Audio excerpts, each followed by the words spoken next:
Tale of Despereaux by Kate DeCamillo, illustrated by Timothy Basil Airing. Chapter 48, On the Tail of a Rat. Have you ever had hold of the tail of a rat? At best, it's an unpleasant sensation, scaly and cold, similar to holding a small, narrow snake. At worst, when you are dependent upon a rat for your survival, and when a part of you is certain that you are being led nowhere except to your death, it is a hideous sensation indeed to have nothing but a rat's tail to cling to. Nonetheless, Despereaux held on to Botticelli Rimorso, and the rat led him deeper and deeper into the dungeon.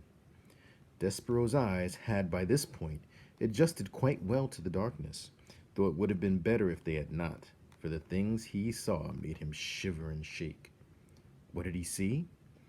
He saw that the floor of the dungeon was littered with tufts of fur, knots of red thread, and the skeletons of mice.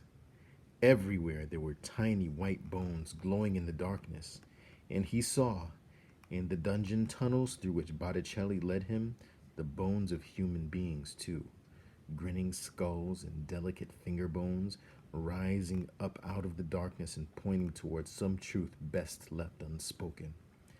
Despereaux closed his eyes, but it didn't help. He saw, as if his eyes were still open wide, the bones, the tufts of hair, the knots of thread, the despair. "Ha ha, exactly!" Botticelli laughed as he negotiated the twists and turns. "Oh, yes, yes, exactly." If what was in front of Despereaux was too horrible to contemplate, what followed behind him was perhaps even worse. Rats. A happy, hungry, vengeful parade of rats, their noses up in the air, sniffing, sniffing.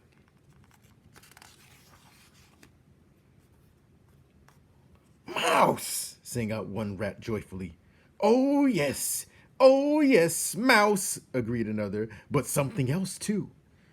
"Soup!" called out another rat. "Yes, soup," the others agreed. "Blood," sang a rat.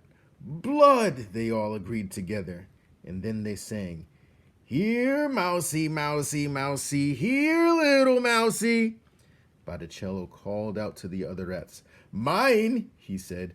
"This little treasure is all mine, gentlemen and ladies. Please, I beg you, do not infringe on my discovery." "Mr. Rimorso," said Despereaux. He turned and looked behind him and saw the rats, their red eyes and their smiling mouths. He closed his eyes again. He kept them closed. "Mr. Rimorso!" he shouted. "Yes," said Botticelli. "Mr. Rimorso," said Despereaux.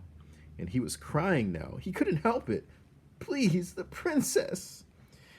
"Tears!" shouted the rats. "We smell tears, mousie, we do." "Please!" shouted Despereaux. "Little friend," said Botticelli. "Little Despereaux telling, I promised you, and I will keep that promise." The rat stopped. "Look ahead of you," he said. "What do you see?" Despereaux opened his eyes. "Light," he said. "Exactly," said Botticelli.